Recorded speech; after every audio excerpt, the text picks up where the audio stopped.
Hi folks, Peter Carlos here with your acting tip for the day. Today we're going to discuss what you should do when you first receive your script. Also, I'm filming in front of this wonderful painting today, a friend named Justin Bua, B-U-A. Check him out, an amazing artist who lives in New York. Now, Justin has talent, but he backs it up with years of consistency and work. A lot of people tell me for acting, all you need is talent, all you need is talent. No, great, talent means very little to our world.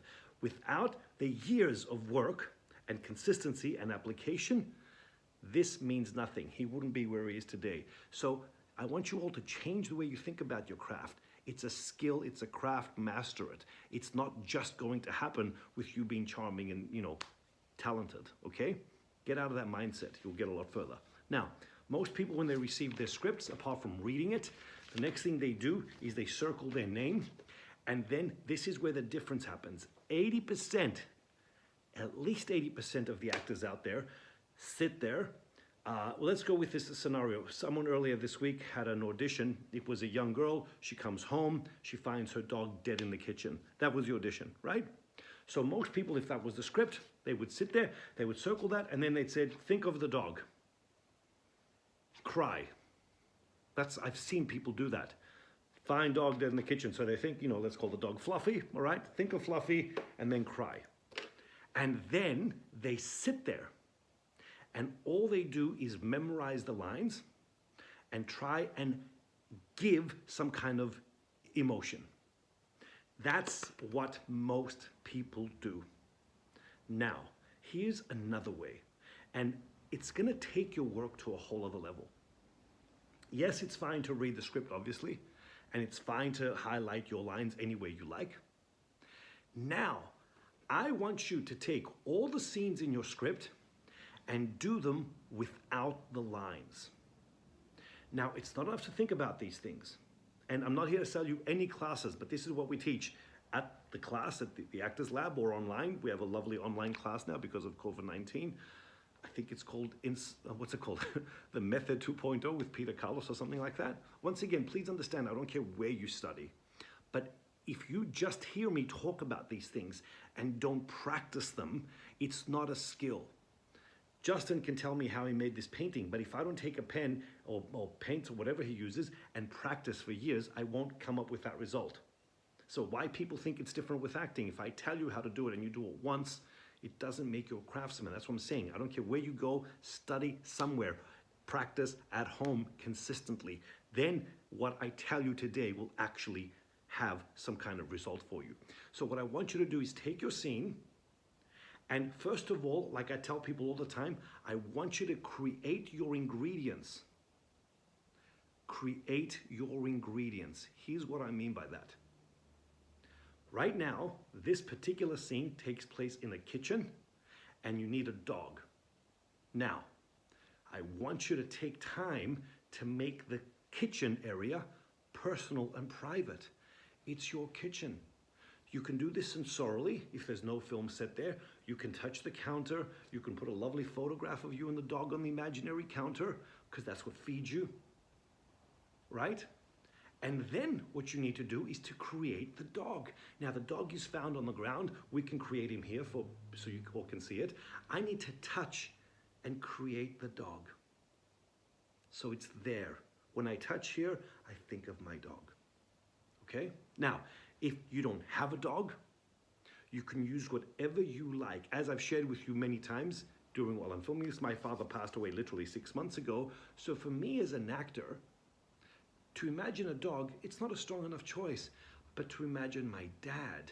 And you don't have to be literal. It's not me finding my dog dead in the kitchen. It's me saying goodbye to my dad. There he is. I would imagine my dad. Hand, face, all that stuff. But I don't tell that to anyone. I don't sit there telling the director, I'm gonna substitute. That's what you hear people talking all the time. I've done my substitutions. I'm like, no, you haven't. You've done them on paper. They're pointless on paper. You have to learn, and this is where the skill and craft comes in, to do them right here. And it's no one's business what you use. You might use your dog, you might use your dad, you might use whatever you like, it's irrelevant. That's your business. But create it. So right now I'm creating the ingredients I need. I have my space, and I have the thing I find, which is the dog. or for me it would be my dad. So I would create that. Touch things. Don't just think about them. You can do it with your eyes open or eyes closed. So there's my ingredients. They're there. Now what you need to do, I want you to walk throughout the whole scene and find the activity of the character. If I'm coming home from work or shopping, it's different. How many hours have you worked? What was the shopping for? So now, in theory, I would come home, there's the shopping, I'm in the kitchen. In this particular scenario, it was a girl coming home from school. She had a school bag, all that stuff. So I would bring the shopping stuff and I would put it on the counter. That's what I would do if there was no dead body in the kitchen. This is the normal activity. Come home, unload your stuff, leave it there. So now you've got to create that ingredient first. Before you start cooking, like any chef, create your ingredients. I want you to create the space, the activity, and the things needed, which in this case is the kitchen, the space, and finding the dog. So now what you're gonna do is walk through it and touch things as you need. Now, if you're on a film set, they're gonna have a kitchen and they'll probably have a fake dog there or a real dog that's trained to lie down. You need to touch that dog and substitute your dog for the dog that is right there. That's a skill. So now you're gonna do that again and again and again. Come in, touch things. So you've learned the activity of the scene. The next thing to introduce is character, which takes time. What kind of character is he? Does he come home, throw the laundry everywhere, or the shopping everywhere, or does he meticulously put away? Does he come in and ask for the dog? Hey, Fluffy, where are you? Or does he just stern, tough, not talking to anyone? That's character work. We don't know. That depends on the script, right? So once you've created those ingredients, now, only now, I want you to introduce the lines. That's what Stella Adler was brilliant at. Stella wouldn't do the lines here. Most acting schools, not just here, across the world, lines first, lines first, lines. How can you say the lines when you haven't fed where it comes from? You go to a bar, you see someone sitting in a bar, you say, hey, what's going on? You take them in first. You feel hungry, you say the line, I'm hungry. You don't just go to a bar and say, hey, what's going on? Before you make contact with a person. You know what I'm saying? Everyone or most actors focus on lines first. Bring in the lines last. Now I've created my space, I've created the ingredients, and now I want you, I don't care if it's pen and paper, to start memorizing your lines while you're in the space. While you're learning that the line will be fed by what I see in front of me. The dog, oh my God, the lines are, the dog's dead, are you okay? Whatever the lines are. And then every time you run over your lines like that, fine-tune things. Is the dog just alive? Does it have its last breath? Because if you caught it in the last breath, it's very, very different. Another take or another practice of your own run-through is there is no last breath. I could do it where the dog has 5 last breaths and it would make all the difference in the world because you're gonna panic and try and save it. Why did the dog die? Is there something you did? Did you put a bar of chocolate on the ground? You don't tell anyone, you imagine that you had a bar of chocolate, because I ate chocolate all day long. If you don't believe me, here it is. This is next to my bedside table all day long, right? I'm okay with it. The point is, if I left the bar of chocolate, if I came home and they told me the dog's dead and there was a bar of chocolate, I'd get blamed. Which, as an acting choice, would heighten it.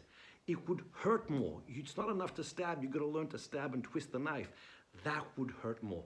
I would put an imaginary bar of chocolate next to that dog. And we can cut and paste. See, so I'm thinking dog, I'm thinking bar of chocolate, and in the moment I touch the animal, I would be thinking my dad. My body accepts it. But if dog works for you, you go for dog. Chocolate would heighten it. Because the character is messy, the character is blah, blah, blah, blah, blah, blah, blah, blah, blah. And then, as you learn your lines again, as you go through your lines again, what's the last thing you said to the dog? Were you good to them? Were you mean to them? Or, if it works for you, what's the last thing you said to dad or whoever you like to substitute? I hear that word all the time. It's no good up here, no good up here. So now look at the difference as I'm learning my lines. And then you fine tune your choices. Character. Is the character stern and tough, as we said? Does he look at the dog and try and... When I say don't show emotion, it doesn't mean you don't create it. It means you create it, but you don't show it. Toughness. Is the character alone? Because if they're alone, they might show it even though they're tough. And that's a more interesting choice. Remember, good acting comes in talent. You know, let's say talent is in the choices. I would make it that even though the character's tough, this is the first time that they have a breakdown. I spoke to an amazing acting teacher of mine in LA many, many years ago. Real tough guy. I'm not saying who it is because it's something personal, but real, just, kick your ass in. And we became friends over the years, and I never showed anything.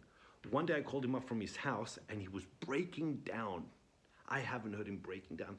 And I said, what happened? And he goes, my dog died. I was like, fuck.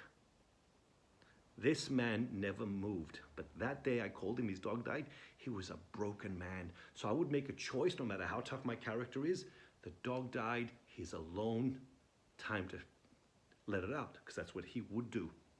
So toughness. If the dog died in the streets, he might not show it. But it doesn't mean you don't create it, and that's a skill and a craft also, to create it. It's not enough to think about it. It's not enough to write on your script. Do you have a photograph of your dog? Put it in your wallet. Do you have a dog collar? Put it there. That's what feeds us. It's not enough to just sit there like this, thinking. It helps if you bring things of the actual reality of the world that feeds you, and you have it, because it would feed you more. Because you're fighting uphill, you're trying to create imaginary worlds, imaginary circumstances, and we need everything we can to help this, believe it and accept it. So now I've created my space, I've created the ingredients, which is the dog, I've created the action, I'm fine-tuning the character, and now I run through that and I introduce the lines. And as I do all that, here's the difference. I'm now not learning the lines like this. I'm finding the lines. I'm finding the lines from the circumstances that I've created. I'm not thinking camera, I'm thinking dog. And if I gotta hug my dog and pick him up and embrace him, I don't give a shit what the camera is, that's their business. My business is this. Don't get caught up in that shit. If you're not paying attention to this, who's paying attention to this? I've seen this guy, am I out of frame? Who cares? Let them worry about it. You worry about your dog. That's why they say most Brando is more interesting from the back than more actors are from the front. Because if this is real, trust me, we'll find it. Your job is to create this, get intimate with it. It's a dog, embrace it, do whatever you do. And that's, on top of everything else, that's how you learn your lines. Your brain will not remember this page. Your brain will remember this circumstances. You can fine-tune your action. You can fine-tune the character.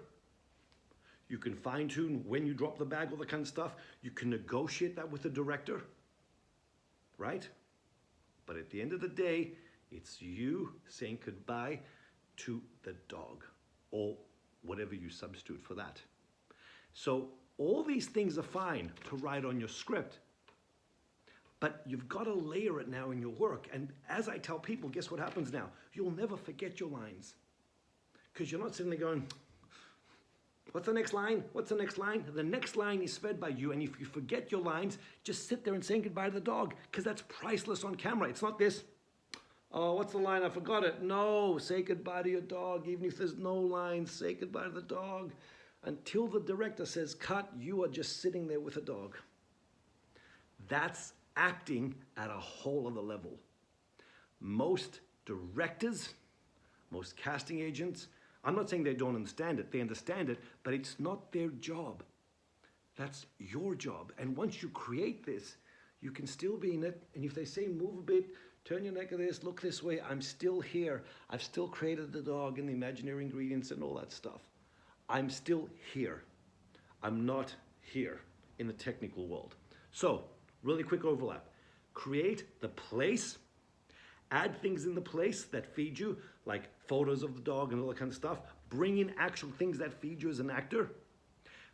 create the ingredients also needed. Apart from just the place, you need the dog or whatever the circumstances are, another person. If there's an actor there, use the actor first. Don't substitute right away. Use the imaginary person or the actor that's there. And then the activity. Always do the scene without the lines.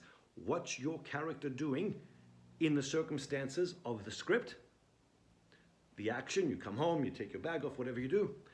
Then fine tune it with how the character does it differently from you.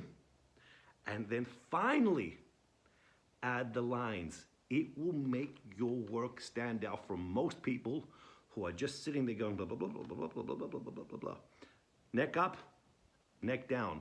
We want neck down. Take time to do this from now on. It takes a little bit of time, but the results are so worth it. I'll see you again next time. Take care.